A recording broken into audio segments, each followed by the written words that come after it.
Абай Құнанбаев 21-ші қара сөз. Аз ба, көп пе? Адам баласы бір түрлі мақтаннан аман болмағы қиын іс. Сол мақтан деген нәрсенің мен екі түрлісін байқадым. Біреуінің атын үлкендік деп атаймын, біреуін мақтаншақтық деймін.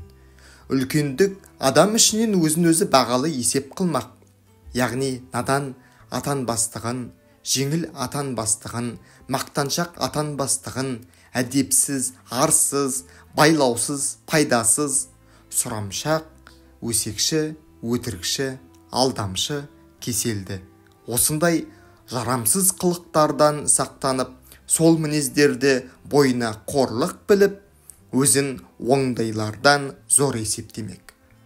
Бұл мінез ақылдылардың, арлылардың, артықтардың мінезі. Олар өзімді жақсы демесе мейлі білсін, жаман дегізбесе екен деп азаптанады. Екінші, мақтаншақ деген біреуі демесін демейді, десін дейді. Бай десін, батыр десін, қу десін, пысық десін, әрдайым не түрлі болса да десін деп азаптанып жүріп, демесінді ұмытып кетеді. Ұмытпақ түгілі әуелі іс екен деп ескермейді. Мұндай мақтаншақтардың өзі үш түрлі болады. Біреуі жатқа мақтанарлық мақтанды іздейді, ол надан, ләкин наданда болса адам. Екіншісі өз елінің ішінде мақтанарлық мақтанды іздейді. Оның надандығы толық, адамдығы әбден толық емес.